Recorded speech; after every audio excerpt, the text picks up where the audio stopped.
I moved to Maplewood a few months ago to care for my grandmother. It was a small town, charming at first. I liked the brick sidewalks and cozy coffee shops. I spent a lot of time in the old library. It felt peaceful, but I was overwhelmed.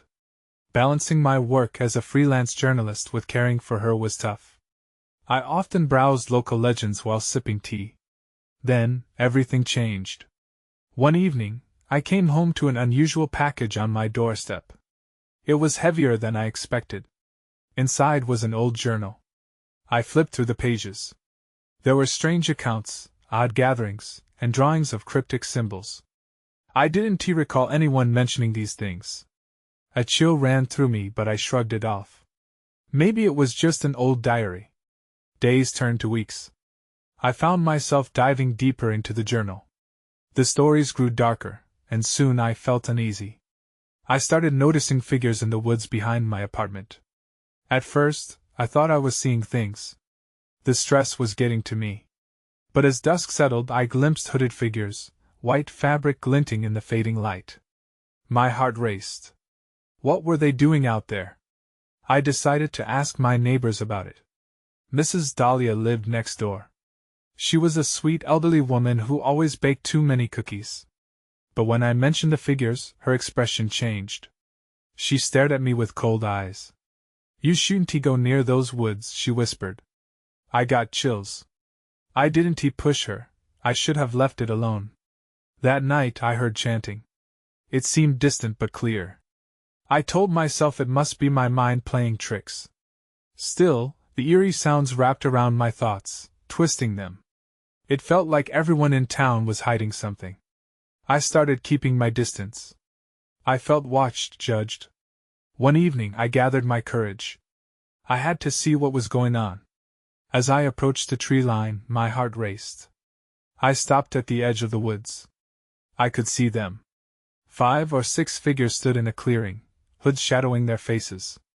I couldn't breathe. I forced myself to think. They're probably harmless. Suddenly, one figure turned. It was disturbingly fast. I couldn't see a face, but I felt an icy stare on me. My instincts screamed to run, but I couldn't move. I was frozen in place. Then I heard a whisper, soft but chilling. "Why are you here?" I spun around, ready to bolt, but I didn't even know where here was. I stumbled back, my heart pounding. The voice came again, "Why are you with her?" My blood ran cold. I looked around. Nobody was there. I turned back to the figures, but they were gone. Just like that, they vanished into the darkness. I stood alone. I never felt so lost. I shouldn't have looked. I should have listened to Mrs. Dahlia. But I had to know the truth. Now I feared the truth would never let me go. I couldn't shake off the feeling of dread as I returned home. The night's questioning still echoed in my mind. "Why are you with her?" It was a moment that clawed at my thoughts, refusing to let go. Who were they talking about? Who was her? The next morning, I decided to dig deeper. I needed answers. After a restless night, I grabbed my laptop and went to the library. The familiar scent of aged paper and wood comforted me as I settled into my usual corner. I scoured old newspapers and local archives, looking for any mention of those figures. Hours passed, my frustration mounting. Just as I was about to give up, I stumbled upon an article from over 20 years ago. It was about a series of disappearances in Maplewood. The account mentioned odd rituals and gatherings in the woods. The town had been rocked by fear. It was said that a group had come together under the guise of a harmless garden club, drawing people into their web. "Cult," I whispered to myself, the word tasting bitter. Then I saw a name mentioned in passing. Syndra. The article suggested she had been at the center of the mysterious activities. My heart raced again. Could this be the same her the figures referred to? A million questions crashed through my mind. What happened to her? Was she still connected to whatever they were doing in the woods? Determined to find out more, I asked the librarian, Mr. Graves, about Syndra. He was an older man with kind eyes, but when I mentioned her name, his face fell. "I wouldn't go bringing her up," he warned. glancing around as if afraid someone might overhear. Some things are better left alone. His tone made me uneasy. I pushed further. Do you know where I can find information on her? What happened back then? He hesitated before answering. There are stories lost to time. Some say she still watches over them from the woods. Others think she was never really gone at all. Lost in his words, I felt a chill wrap around me. I didn't understand what he meant. I was about to ask for clarification when he suddenly straightened, his gaze shifting toward the entrance. I turned too. A tall figure stood at the door. It was a woman, and her face was familiar. I couldn't place it right away. She wore a long white dress, and her eyes seemed to penetrate right into me. My breath caught. The resemblance to the figures from the woods was alarming. Then she stepped outside, and with her went the last bit of warmth in the library. Before I could react, Mr. Graves whispered, "You need to leave. Now." My instinct to stay rooted was overridden by panic. I grabbed my bag and stumbled out. Outside I scanned the street, but the woman had vanished into thin air. My heart beat hard in my chest, fear coursing through me. I suddenly felt the weight of everything closing in. I had come looking for answers, but now I felt like I was being hunted. As I hurried home, the sun began to set. Shadows elongated, changing the familiar streets into a maze of uncertainty. I didn't feel safe anymore. I had to figure out what was happening, but I was running out of time. The answers were coming, but so were the dangers I couldn't predict. When I reached my door, I found something waiting for me. A pale envelope, marked with an unfamiliar symbol, the same one from the journal. Trembling, I picked it up. It was time to face whatever waited inside. I stood at my door, the envelope feeling heavy in my hands. The symbol etched on it was all too familiar, reminding me of the secrets I had unearthed. With trembling fingers, I peeled it open. Inside was a single sheet of paper, its edges frayed.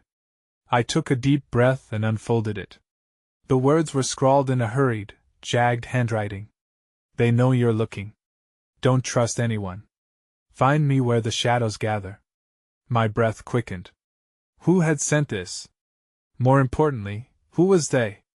The last glimmers of daylight faded as I stepped inside, heart racing. I locked the door behind me, the sound echoing in the silence.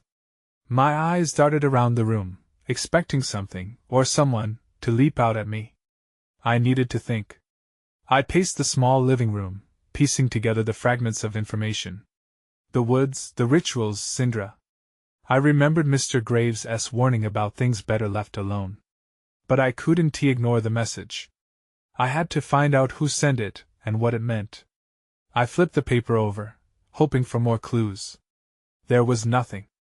I glanced at my laptop, its screen flickering weakly in the dim light. Maybe searching for more information about the woods or the disappearances would help uncover what was going on. I powered it on and opened the browser. As I typed Maplewood cult activities, an unsettling feeling washed over me. A sense of being watched crept into my bones. I shook it off, focusing on the search results. Suddenly, a loud thud came from the back of the house. I froze, every nerve ending alert. "Hello?" I called out, my voice shaky. Silence answered me, thick and heavy. I stepped carefully toward the noise, heart thumping. The kitchen door was slightly ajar. I hadn't left it that way. I pushed it open, revealing an empty space. Then, a scraping sound echoed from outside, drawing my attention to the window. I peered out, but saw only darkness. Just as I turned back to the room, a figure loomed at the entrance. My breath caught in my throat. "Who are you?" I managed to stammer. The figure stepped into the light, and my stomach dropped. It was her, the woman from the library, dressed in that same haunting white dress. "Find me where the shadows gather," she said, her voice both eerily soft and demanding. I was about to run when she pointed towards the woods. "You need to know the truth." Before I could respond, she vanished, just like before. Panic surged through me. I had to leave. Now. I grabbed my keys, racing for the door. As I flung it open, the weight of dread pressed down again. The woods loomed ahead, dark and foreboding. I remembered the promise of answers and the terrifying image of Syndra. I couldn't turn back now. That's when I heard it, a whisper carried on the wind, chilling me to the bone. "You're not alone." I hesitated, my fear battling my curiosity. Whatever awaited me in the woods felt alive, pulling me closer. I took a deep breath and stepped into the night. The moon hung low in the sky, casting long shadows as I stepped into the woods. The crunch of twigs beneath my feet felt like a warning. I turned back once, half expecting to see the woman in white following me. But there was only darkness, swallowing the remnants of my hesitant resolve. The trees loomed towering above me, their twisted branches stretching out like skeletal fingers. I felt every heartbeat echo in my chest, pounding in time with my footsteps. I had to find her. I had to know what the truth was. As I walked deeper into the woods, the atmosphere shifted. It was as if a blanket of silence had descended. I strained my ears, but the forest was still. Too still. My mind raced with questions. Who were they? What were they hiding? I recalled the whispers of the townsfolk, hushed conversations about strange rituals held in these woods. But no one dared to speak openly. I came to a clearing where the trees parted, revealing a wide expanse shaded in moonlight. That's when I saw it, a stone altar, partially covered with moss and overgrown roots. My breath hitched. It looked ancient, like something pulled from the pages of a myth. I stepped closer, a wave of nausea washing over me. The markings carved into its surface mirrored the symbol on the envelope. I leaned in, fingers grazing the cold stone, when I noticed something glinting beside it. A pendant, shaped like a crescent moon, its surface engraved with intricate patterns. I snatched it up, a feeling of dread flooding me. Had the woman dropped this? Or had someone else left it behind? Suddenly, a rustling sound broke the silence. I whipped around, heart racing again. "Who's there?" I shouted, the words tumbling out before I could catch them. The rustling stopped, followed by silence. "Is someone there?" My voice shook. I was losing it. The shadows felt alive, creeping toward me. I could see shapes shifting at the corners of my vision. Then, faintly, I heard a whisper. "Help us." I staggered back, nearly tripping over the altar. "Help you?" I repeated, uncertain. The air grew colder, thick with an unsettling presence. I was no longer sure I was alone. Then, I felt it, a presence, watching. I turned towards the trees, scanning for movement. Just then, a figure stepped out from behind the trunk of a massive oak, cloaked in darkness. "Leave now," a voice warned, low and gravelly. My breath caught again, but I couldn't run. I had to know. "Who are you?" I asked, keeping my voice steady despite the tremor in my hands. The figure stepped closer, the shadows weaving around him like a shroud. "You should not have come here." Then, just as quickly, he vanished into the trees, leaving me alone with the altar and the pendant in my hand. The whispering grew louder, swarming my thoughts. I clutched the pendant tightly. I had to get out of here, but I also had to figure out what this meant. As I turned, ready to leave the clearing, something else caught my eye, a flicker of light deep within the woods. My instincts screamed at me to flee, yet something deeper tugged me forward. I took a step toward the light, curiosity battling fear. Then everything went dark. I came to an unfamiliar place.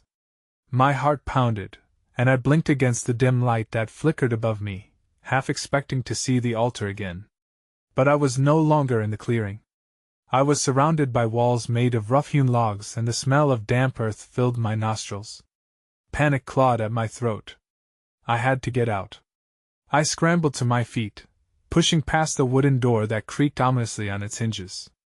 I stumbled into a larger room, illuminated by lanterns that cast eerie shadows on the walls. The air felt thick and oppressive. "Where am I?" I muttered to myself, my voice trembling. Questions flooded my mind. Had someone brought me here? Or had I simply collapsed from fear? I scanned the room for clues. There were shelves lined with jars full of strange substances, herbs hanging from the rafters, and a table in the center covered with unrecognizable items. One of them caught my eye, a familiar pendant, identical to the one I now held in my hand. I stepped closer. "What is going on?" I asked, though the wooden silence answered me back with mocking echoes. It felt as if the room were watching me, waiting for me to piece together something I couldn't understand yet. Then I heard them again, the whispers. This time, they were louder, more urgent. "Help us." I froze. My heart raced as I realized the voices weren't just figments of my imagination. They were coming from behind a curtain at the far end of the room. There was no way I could ignore them now. Against my better judgment, I approached the curtain. Each step made the whispers shift and grow, a cacophony of desire and despair. I gripped the pendant tighter, its cool surface grounding me amidst the rising tide of anxiety. As I pulled the curtain aside, the atmosphere thickened, and anxiety pulled in the pit of my stomach. What lay beyond was something I couldn't have prepared for. A makeshift meeting space of sorts, complete with a circle drawn on the floor, symbols similar to those I'd seen at the altar surrounding it. In the middle of the circle, shadowy figures knelt, their heads bowed in what looked like fervent supplication. They were dressed in ragged clothes, their skin pale and gaunt. I felt a shiver run down my spine as the whispers grew to a fever pitch. "Help us!"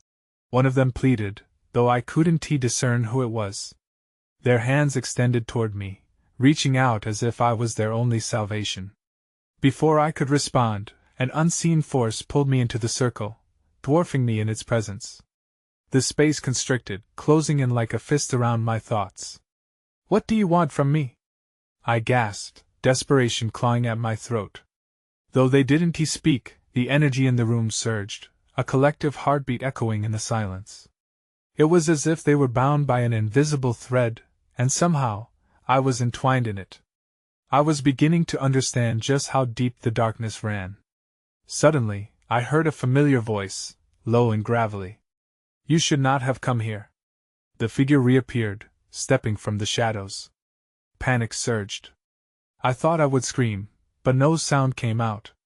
Before I could react, he lunged forward, the dim light glinting off something sharp in his hand. I barely had time to register the threat before I was shoved backward, my body colliding with the rough wooden floor. The figure towered above me, dark eyes glinting with menace. "Stop!" I managed to shout, fear coursing through my veins. Instead of stopping, he leaned closer. The sharp object in his hand, it was a dagger. My pulse quickened as I scrambled to get back on my feet, the cold floor scraping against my skin. The whispers had turned into a chaotic roar, swirling around us like a raging storm. "What do you want?" I yelled, my voice trembling. His lips curled into a sly grin. "Answers, perhaps." He flicked the dagger, the blade catching the dim light for a split second. But this isn't the time for questions. Behind him, the shadowy figures began to rise, their movements almost synchronized. They were no longer kneeling but standing, their eyes fixed on me with an intensity that sent shivers down my spine. "What did they do to you?" one of them whispered, her voice laced with sorrow. I was confused. "Who?" the man before me snapped back. "Enough!" His voice shook the air. "You're meddling in things you don't understand." He stepped closer, lowering the dagger towards me. My heart raced, an instinct kicked in. I lunged to the side, narrowly avoiding the blade as it sliced through the air. I scrambled to my feet, glancing around for an escape. The room felt like it was closing in. The lanterns flickered wildly, casting distorted shadows that danced along the walls. "You have to listen to me," I pleaded with the figures. "I can help you." Their faces twisted in agony as the whispers surged again. "Help us." The words came in a choral chant, echoing in the enclosed space. It was as if they were trapped in a cycle of despair, and for a moment, I thought I could see through their pain. The man paused, assessing me. "Help? You think you can help them?" He swung the dagger in a half-circle, its silver surface shimmering ominously. "You have no idea what you're dealing with." "Maybe not," I admitted, my voice steadier than I felt. "But I want to understand. I want to know how to save you all." He hesitated, looking between me and the figures. A flicker of doubt crossed his face that I seized upon. Please, I pressed, desperation seeping into my words. Tell me what's going on here. Suddenly, a loud crash came from behind me. I turned startled. A gust of wind exploded through the open door, extinguishing the lanterns and plunging the room into darkness. The whispers turned frantic, and I felt a sudden pull on my arm. Before I could react, shadows enveloped me, and I was yanked back into the room's center. No! I screamed, already knowing I had to escape this place. The dagger glanced off the floor, clattering away as I was dragged deeper into a realm of dread. Then I heard another voice. A soft, whispering plea. Find the heart. With one last desperate glance around, I grasped onto the pendant hanging from my neck. It pulsed with heat against my skin. I didn't even know what it meant, but I realized whatever it was, it might be the key to breaking this curse. Suddenly, the darkness surged around me, and I was consumed in a whirl of shadows, whisked away into an unfamiliar void. I felt the weight of the shadows pressing in around me, cold and oppressive. The sensation was like being wrapped in a damp shroud. Just as suddenly as I was pulled away, I was dropped onto a hard surface, the impact knocking the breath from my lungs. I blinked rapidly, trying to adjust to the dim light filtering through. The air felt thick and electric, buzzing with an energy that made my skin prickle. I was in a different room, one that looked oddly familiar, filled with dusty, ancient relics. My heart raced as I scrambled to my feet, trying to orient myself. The shadows faded to the edges of the room, revealing what looked like a ritual space.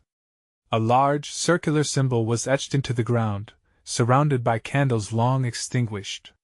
Crumbling tomes lay scattered around, their spines cracked as if they had been opened and closed hundreds of times. I had only just begun to process my surroundings when a soft rustle caught my attention. I spun around. A figure emerged from the shadows. It was the same man with the dagger, but now he wore a hooded cloak, obscuring most of his face. Welcome, he said, his tones smooth, almost calm. You've crossed over. Crossed over? I echoed. I felt uneasy. What did you do to me? Nothing you don't deserve, he answered. You've meddled in affairs that are not yours. And now you will bear witness. More whispers filled the room, this time echoing all around me. Witness, they chanted. A chill raced down my spine. The figures I had seen earlier were here too, floating just beyond the symbol. Their faces were contorted with an expression somewhere between despair and hope. Who are they? I demanded. Why are they trapped here? Specters of the past, he replied, stepping closer. They sought something power, knowledge, and paid dearly for it. Just like you. My thoughts raced. Power and knowledge? I didn't want that. I'm not here for any of that, I stated, my voice shaking. I want to help them. Help you? His laughter reverberated off the stone walls. Help? You think that as possible? They are beyond saving. But you may just find an awakening of your own. Before I could respond, the shadows at the edges began to kill the light further. I glanced around, fear overtaking me. What is happening? Choosing. The man's voice smooth, almost enchanting, as he gestured toward a glowing orb hovering just above the symbol. If you wish to break this cycle, you must choose. The heart, he paused, leaning closer, or the curse. The orb pulsed, its light inviting yet foreboding. I felt a draw toward it, a sense of urgency building in my chest. I needed to make a choice, but the weight of it was crushing. My hand found the pendant around my neck again. Its warmth contrasted sharply with the cold in the room. I stood frozen, torn between the two paths. That's when I noticed something flickering in the back of my mind, a flash of the dagger, and the words of the voices, whispering through the darkness. They weren't just words, they were guiding me. And then, I felt it, a dark presence creeping up my spine. Someone else was here. Someone with ill intent. My breath quickened as I turned slowly, scanning the shadows for the source of that dark presence. The hooded man seemed unfazed, his gaze fixed on the glowing orb, a faint smile curling the corners of his mouth. I resisted the urge to scream, all my instincts screaming at me to run, but where could I go? The chill in the air tightened around me like a noose. Then I caught a glimpse of movement near the edge of the room. A colder shadow detached itself from the gloom, slinking toward the symbol. It darkened the space further, an inky blot that made the air feel heavy and stale. I squinted, trying to discern its shape.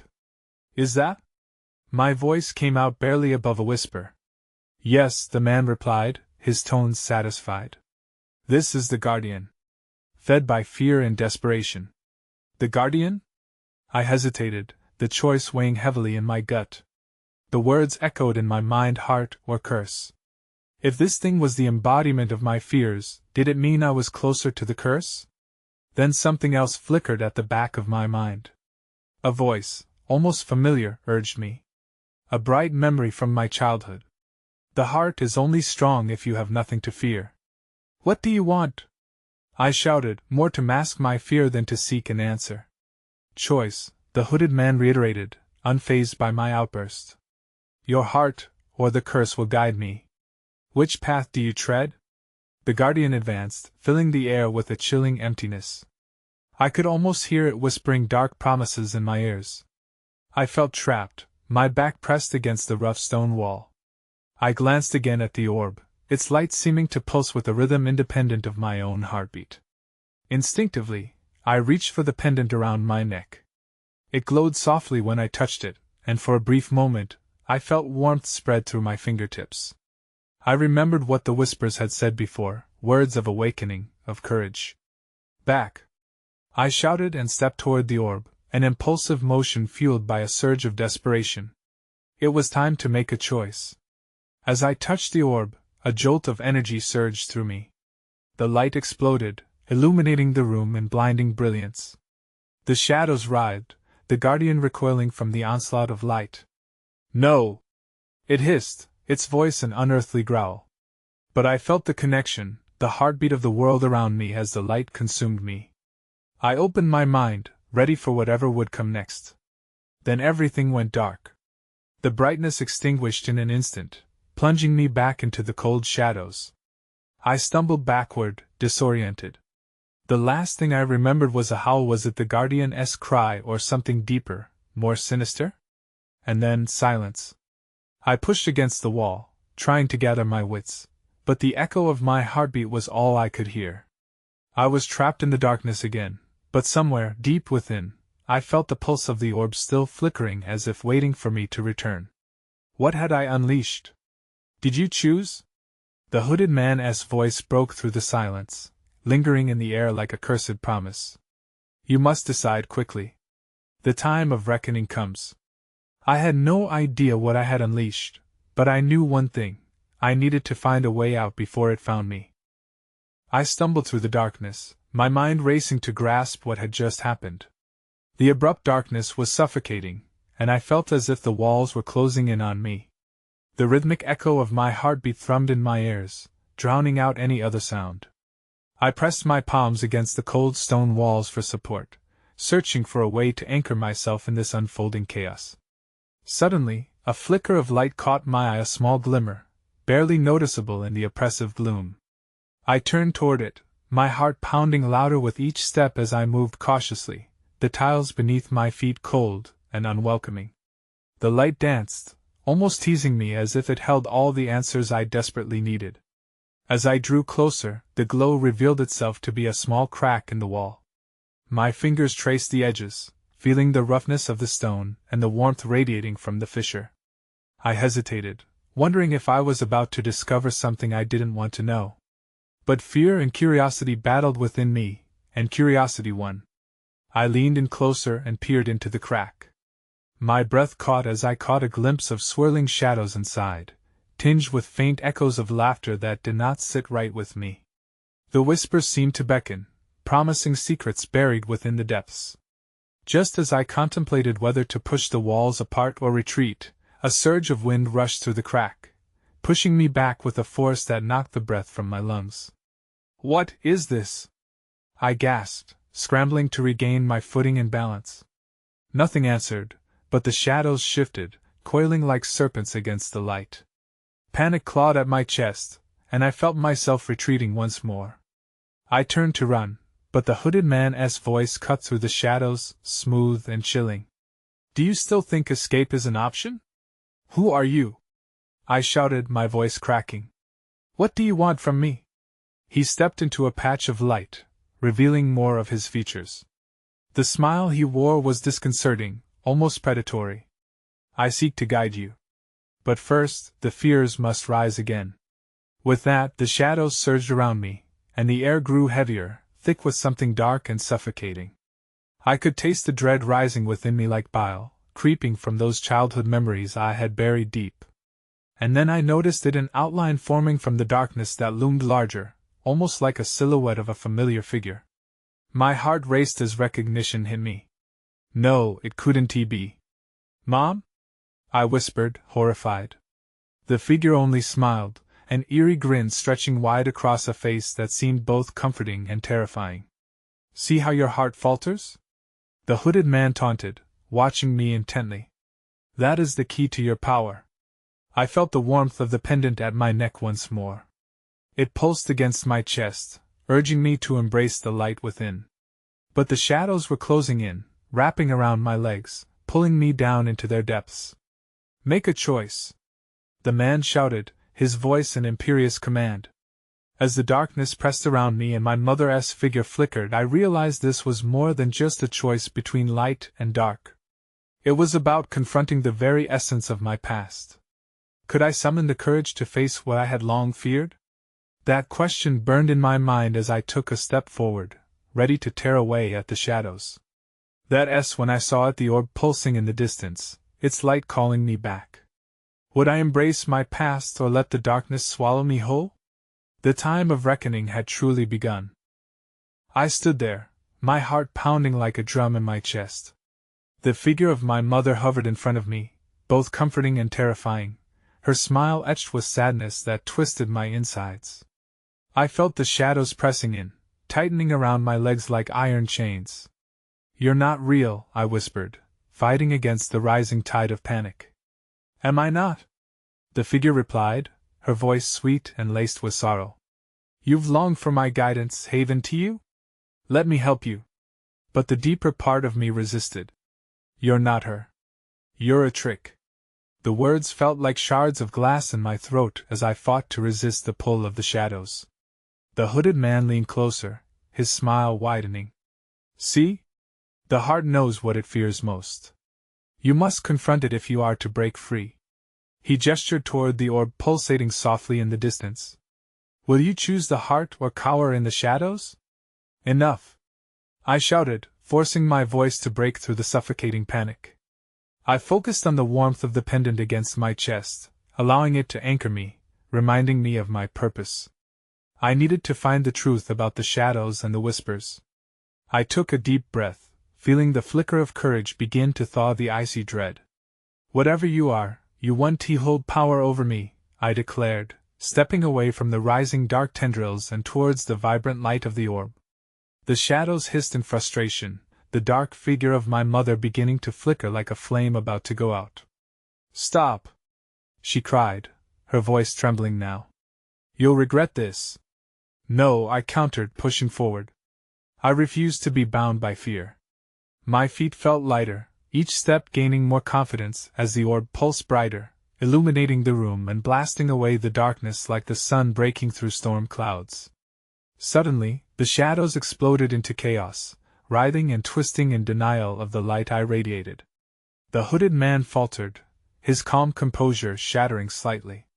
You cannot escape this! He screamed, but I felt more empowered now, embers of strength coursing through my veins. I reached the orb, its surface warm and inviting. Find the heart, whispered the voice from the pendant. I unfolded my fingers, allowing it to slip gently against the surface of the orb.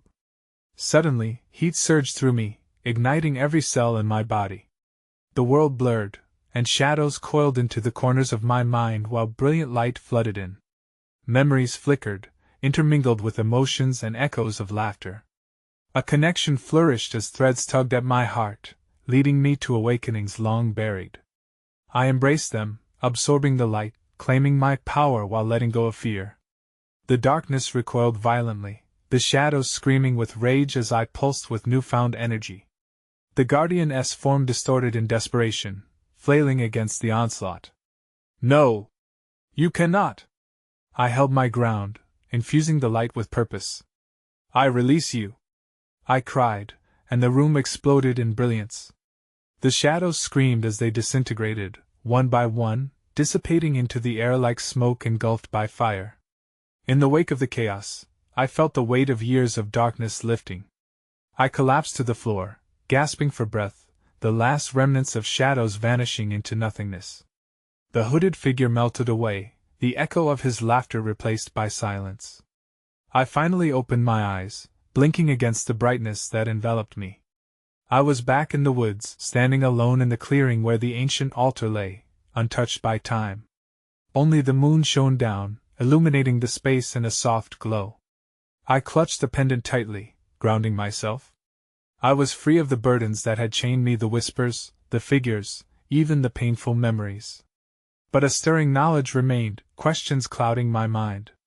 While the immediate threat was gone, something larger lingered, an unresolved echo of the town's mystery and Syndra's fate. As I turned to leave the clearing, I couldn't shake the lingering unease. Had I truly defeated the darkness, or had I only postponed it? The town held secrets still, and I felt their pull tug at my heart. I would move on from this place, but the questions would remain, leaving shadows in the corners of my mind. I stepped back over the threshold between the wilderness and the familiarity of Maplewood, glancing once more at the backdrop of trees. I could still feel the whispers of the past in my bones, but now, they felt different, less of a burden, more of a challenge. I moved to a different city shortly after, but that night often revisits me. I wonder often about the town, about the shadows that undoubtedly loom there. I think about Syndra and the others. I guess in a way, every choice I make might still resonate in darkness somewhere. And deep down, I know some stories are never fully told.